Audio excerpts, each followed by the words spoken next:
সময় কিন্তু প্রতিনিয়ত আপনাদের মানুষকে চিনতে শেখায়। মূলত যখন আপনার কাছে অর্থ থাকবে না, তখন আপনি হয়ে যাবেন মূল্যহীন অনেক কিছু। যাই হোক, হ্যালো এভরিওয়ান, আসসালামু আলাইকুম। সবাই কেমন আছেন? আজকে আরেকটি নতুন ব্লগ নিয়ে এসেছি। তবে এই ব্লগটি দেখার মাঝেও কিন্তু দুইটি বড় বড় সমস্যা। আজকে কি সমস্যায় যে পড়লাম। যাই হোক, আপনাদের ভাইয়া কিন্তু শুক্রবারের দিন সকালে অনেক অনেক বাজার করে থাকে, মাছ। আমি সবগুলো ভিডিও করতে পারিনি, কারণ হচ্ছে আমাদের ফ্যামিলিতে এগুলো ভিডিও করা একদমই পছন্দ করে না। তবুও আমি নিজে থেকে করি। আমি নিজের ক্যারিয়ার নিজেই, যেটা ইচ্ছা আমি তাই আর কি এটা করছি। আমি চাই না এটার নিয়ে কেউ কথা বলুক, বা কথা বললেও আমি কখনোই কানে নিই না। কারণ আমরা ফেসবুকের প্ল্যাটফর্মে যারা কাজ করে থাকি, তারা কখনোই যদি অন্যের কথা শুনে চলি, কখনোই কিন্তু আমরা অবশ্যই সফলতা অর্জন করতে পারবো না। তাই আমাদের চেষ্টা করতে হবে যতটা অ্যাভয়েড করে চলা যায়।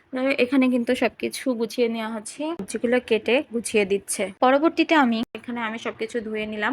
ধুয়ে আমি চলে এসেছি, কারণ আমি অনেক অসুস্থ থাকার জন্য আমার প্রেশারটা অনেক লো। আমি কিছুদিন আগেও আমাকে ব্লাড দেওয়া হয়েছে, তারপরে আমার প্রেশারটা উঠছে না। কেন উঠছে না আমি জানি না।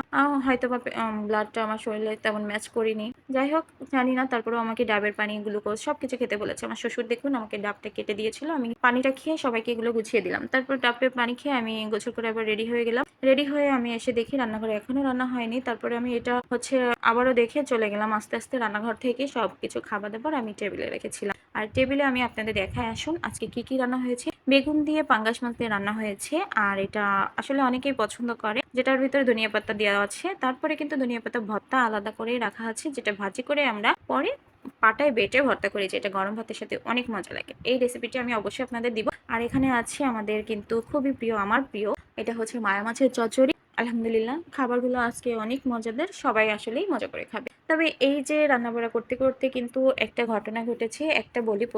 প্রথম ঘটনাটা হচ্ছে, আমাদের রান্না শেষে আমি যখন খেতে দিচ্ছিলাম, তখন হঠাৎ করে 5-6 জন মেহমান হঠাৎ করে চলে আসে। তবেও আলহামদুলিল্লাহ, যে রান্নাটা করেছিলাম, এই রান্না দিয়েই আলহামদুলিল্লাহ সবাইকে আমি ঠিকমতো খাওয়াতে পেরেছি। আর কোনো কিছু রান্না বাড়া বা মেহমান আসলে আমার শাশুড়ি কখনোই হচ্ছে খাবারের কাছে যায় না, সেটা আমাকেই বেড়ে দিতে হয়। রান্না না করলেও কিন্তু বাড়ার দায়িত্বটা আমারই থাকে, কারণ বড় বউ বলে কথা, তাই না বলো? যাই হোক, আমি বেড়ে সবাইকে খাওয়ালাম, আলহামদুলিল্লাহ সবাই চলে গেল। তবে দ্বিতীয়ত আরেকটা জিনিস হচ্ছে আমার খুবই কষ্ট লেগেছে, খুবই খারাপ লেগেছে। সেটা হচ্ছে, দেখুন, এত কষ্ট করে একটা জিনিস করতে দেওয়া বা একটা শখের জিনিস যদি নষ্ট হয়ে যায়, তাহলে কার না খারাপ লাগে বলুন? আর এখানে দেখতে পাচ্ছেন এই কথাটা, আসলে এটা একটু অনেক ভালো লেগেছে মোটামুটি। আর এটা আমার একেবারে পছন্দ নেই। আপনাদের যদি ভালো লেগে থাকে অবশ্যই কমেন্টে জানাবেন। আর আপনাদের কোন কথাটা বেশি ভালো লেগেছে তাও জানাবেন। আসলে এখানে দেখতে পাচ্ছেন আমার মানে আমার দাদন এসেছিল। আমার দাদন একটু দেখছিল কেমন সেলাই করেছে।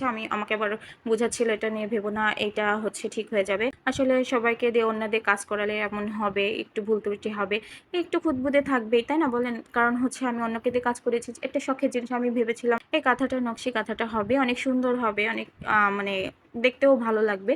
যাই হোক, আমি কিন্তু এটা হচ্ছে পরা শাড়ি, মানে হচ্ছে রেগুলার পরা শাড়ি, কিন্তু আমি এটা পরা না, একেবারে নতুন শাড়ি দিয়ে হচ্ছে এই কাঁথাগুলো সেলাই করা।